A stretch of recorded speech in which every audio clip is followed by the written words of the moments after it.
In A Feast for Crows, after Arianna is released from her tower, she goes to meet her father. This is the first thing he says to her. I told them to place a Cyvast table in your chambers.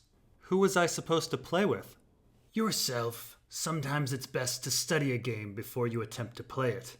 So Doran Martell left a Cyvast table in Arianna's chambers in hopes that she would study the game. Of course, Cyvast is meant to be the harmless cousin of the Game of Thrones.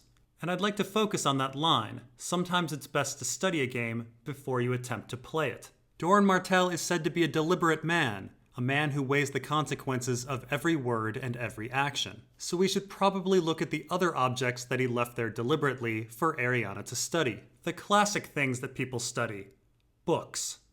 During the daylight hours, she would try to read, but the books they'd given her were deadly dull. Ponderous old histories and geographies, annotated maps, and dry-as-dust studies of the laws of Dorne. The Seven-Pointed Star and Lives of High Septons, a huge tome about dragons that somehow made them about as interesting as newts. Arianna would have given much and more for a copy of 10,000 Ships or The Loves of Queen Nymeria, anything to occupy her thoughts and let her escape her tower for an hour or two, but such amusements were denied her. Now we know for a fact that Doran's scheming involved dragons, so the presence of that tome is unsurprising, though it is interesting that he didn't give it to Quentyn, but we'll talk about that in a future installment. We have histories, geographies, and maps, which would be good for any leader, commander, or schemer. The final books, though, are curious. Dornish law. What is it about Dornish law that Doran wants Arianna to know? Then the Seven-Pointed Star and Lives of High Septons. Why the focus on religion and religious leaders? Keep in mind, the High Septons have been of little political importance for over 200 years. Yes, in the days of Maegor the Cruel, the High Septons wielded power, but since then, they have not been movers or shakers. Of course, Doran does eventually send Tyene to get close to the High Sparrow, thinking him important. But the Princess in the Tower chapter happens before the High Sparrow comes to power. Why did Doran want Arianna to know about High Septons when High Septons were basically just puppets? In fact, Doran calls the previous High Septon a puppet. And isn't it a remarkable coincidence that Doran Martell has Tyene's sand as a resource? He just so happens to have someone that's been trained in the faith and can blend in perfectly? Isn't it awfully convenient that Oberyn happened to impregnate a septa, allowed for Tyene's education in the faith while ensuring she had no loyalty to it, and then happened to mention this information to Doran? How did Doran know, months before the High Sparrow was given any power, to put those books in Arianna's tower? And how did Oberyn know, decades before the High Sparrow got any power, to train Tyene in the faith? Of course, there's one other person besides the Martell brothers who had incredible foresight with regard to religious revolution. And that person is Qyburn. Let's talk about Qyburn and the Faith of the Seven for a moment. Qyburn is one big religious contradiction. He is a man obsessed with the faith, but like Tyene, he has little interest in actually following its tenets. Qyburn is a rapist, a murderer, and a torturer, and yet he questions the High Septon's piety to Jaime and tells Cersei that other religions are evil. Keep in mind, Qyburn first traveled with the sacrilegious Brave Companions, a sellsword company with two lieutenants, one called Septon Ut and the other called Urswick the Faithful. We find the Brave Companions foraging the Riverlands twice in A Storm of Swords, the first time sacking a sept, and the second time sacking a sept. These are men that desecrated statues and used a septon as target practice. Now, the Brave Companions aren't the only ones sacking septs out there, but they do it enough to have a reputation for it. Brienne assumes that septon bones carried by the traveling sparrows were the Brave Companions' work, and Lem Lemoncloak assumes that a third desecrated sept was their work, although he is incorrect. And a traveling dwarf sparrow tells us about a fourth sept that was desecrated by a sellsword company, which was probably the Brave Companions. The point being, if Qyburn were a truly religious man, he wouldn't have tolerated his companions, especially Septon Ut, who would rape and murder children. So why would a man who's not really religious have connections within the Faith of the Seven? In Part 3, we discussed how a third of Qyburn's whispers are actually about the faith, and Qyburn is shown to have these contacts as early as Cersei 4, A Feast for Crows. The High Sparrow doesn't even take power until Cersei 6, and yet for some reason Qyburn is keeping tabs on both the most devout and the sparrows. So Qyburn is an unreligious man who's very interested in the Faith of the Seven, and he was so interested that he made spying contacts there prior to the Faith of the Seven being politically important. It's almost as if Qyburn and the Martell brothers predicted the rise of the High Sparrow. But how? Well, it could be that Qyburn, Oberyn, and Doran knew that religious zealotry would follow certain events. For example, the Red Comet, or the 300th anniversary of Aegon's Landing. And religious zealots do show up in King's Landing in A Clash of Kings for these reasons. However, the sparrows never mention Aegon's Landing or the comet. In fact, the sparrows are very forthcoming about what caused their movement. They seek protection for the faith, protection from groups like the Brave Companions. But could the Brave Companions really cause an entire religious movement? There are 2,000 sparrows. How could one predict that killing Septons would create such a backlash? But there is another possibility. Perhaps Doran, Oberyn, and Qyburn predicted the religious awakening of the sparrows because they caused the religious awakening of the sparrows. And I don't just mean ordering the Brave Companions to kill Septons and causing a religious backlash. No, I mean fundamentally, on a mental level, causing a religious awakening. Now, it's tough to say what's going on in the minds of 2,000 sparrows, but we do know what's going on in the mind of one, Lancel Lannister. When Jaime goes to visit Lancel in A Feast for Crows, Lancel tells us exactly why he's renouncing his lands and joining the warrior's sons. You sleep down here? Each night I make my bed beneath a different altar, and the seven send me visions. Now in the real world, we often ignore people that claim they receive religious visions, thinking them deluded. But in the world of Ice and Fire, we know that people do actually receive visions. How long has it been since you've eaten? My faith is all the nourishment I need. Faith is like porridge, better with milk and honey. I dreamed that you had come. In the dream, you knew what I had done, how I'd sinned. You killed me for it. So Lancel isn't eating. Of course, this is reminiscent of many of our characters who receive visions. Bran stops eating, Stannis stops eating, Aemon stops eating, and for a second time, Lancel tells us he is receiving visions. I asked the Father above to show me the way, and he has. I am renouncing this lordship and this wife. Hearthstone is welcome to both of them if he likes. On the morrow I will return to King's Landing and swear my sword to the new High Septon and the Seven. I mean to take vows and join the warrior's sons. Incidentally, the warrior's sons are led by Theoden Wells. The only House Wells that appears in our story is Dornish. But more importantly, Lancel quite clearly tells us why he's becoming a sparrow. The Father told him to. And this is not the Father telling Lancel to do so in some abstract metaphorical way, like when religious people in our world tell us that God speaks to them. No, Lancel was very clear about how the Seven communicate with him. Every night, they send him visions. And now let's review what Marwyn said about glass candles. The sorcerers of the Freehold could see across mountains, seas, and deserts with one of these glass candles. They could enter a man's dreams and give him visions. So it's absolutely certain that someone is messing with Lancel's head. Now it's possible that another culprit like Bloodraven or Quaithe or the Shrouded Lord is responsible, but it seems exceedingly likely that it was Sorella Sand and Marwyn that entered Lancel's dreams and told him to be a sparrow.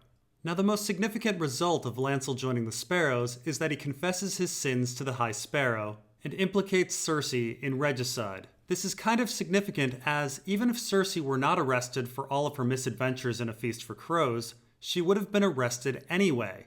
Lancel's visions would have made him confess. In fact, I suspect that Lancel confessed before Osney Kettleblack, which is probably what led the High Sparrow to suspect that Sir Osney was lying. And it stands to reason that whoever is sending Lancel visions wanted Cersei arrested and tried. Now this may be a good time to talk about the High Sparrow. Our story has been very careful to provide us with no information on who he really is. Perhaps he's someone significant and perhaps he's a nobody. But whoever he is, Qyburn certainly wanted him to come to power. What am I talking about? Well, let's go back to Cersei 4, A Feast for Crows. Now the small council begins to discuss the election of the new High Septon. Pycelle says that he thinks Septon Olador is the leading candidate, while Qyburn thinks it's Septon Lucian. Qyburn mentions that Lucian is politically savvy and has been wining and dining the most devout, and he's been handing out bread to the poor. So Lucian has a real shot at becoming High Septon, and this is especially true after Septon Olador is found in a brothel by the Sparrows. But then Qyburn does something especially weird later on in the small council meeting. He says that the Sparrows are angry about the Red Wedding and recommends executing some Freys to placate them. Now the Red Wedding is never mentioned by the Sparrows before this event or after, but I do think the Sparrows want some Freys executed, or a particular Frey. I will give you one guess what Septon Lucian's surname is. That's right, Qyburn was trying to prevent Lucian Frey from becoming High Septon. Now, Qyburn's recommendation is ignored and the sparrows have to take power by force. But it's worth noting that Qyburn was carrying water for their cause. He preached religious extremism to Cersei despite not being a religious man. Extremism that, by the way, matches the rhetoric of the sparrows. And he tried to get Cersei to take out one of the High Sparrow's rivals. And now let's piece together some events surrounding Cersei's trial. Really, Cersei's trial is made possible by three major elements. First, the sparrows came to power. Second, charges were made against Cersei.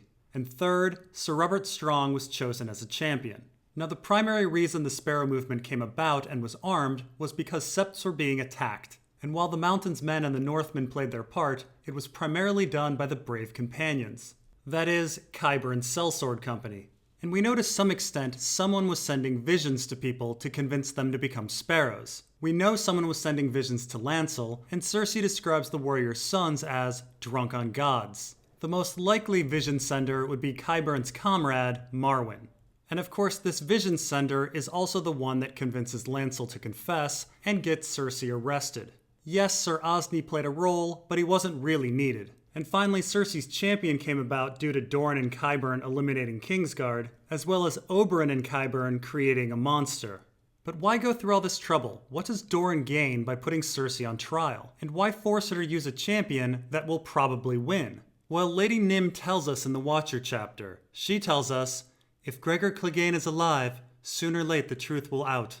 There is not another like him in all of Westeros. If any such appears again, Cersei Lannister will be exposed as a liar before all the Seven Kingdoms. She would be an utter fool to risk that." Cersei promised the Dornish the Mountain's head, and Qyburn made her a liar. After all, he's the one that kept Sir Gregor alive and sent the Dornish a skull. A skull, as we discussed in part 3, that Doran knew was coming. And Qyburn is the one who continually pressured Cersei to accept Sir Robert Strong into the Kingsguard and make him her champion.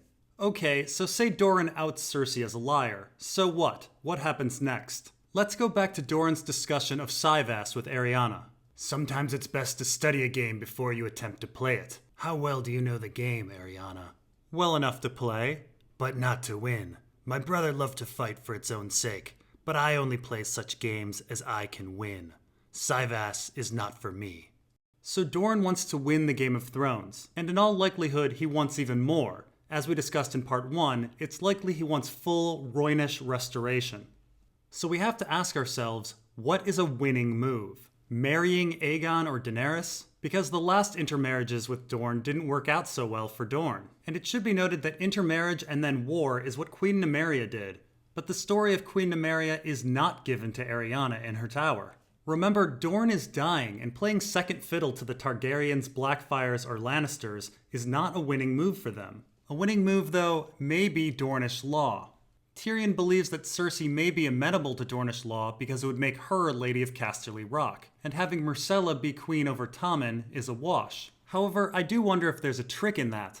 Dornish law is complicated enough that it fills an entire book. The Martells are an unbowed, unbent, unbroken line from Queen Nymeria. That may make Arianna queen under Dornish law. However, I do wonder if there's even more to it than that. There are other Dornish laws, but what are they? Well, the only hint we have at what other Dornish laws may be comes from a Targaryen pretender named Gaiman Palehair. During the Dance of the Dragons, this 4-year-old bastard and his prostitute mother had thousands of followers. How did he achieve that? Well, it seems he put forward popular edicts that were based on Dornish law.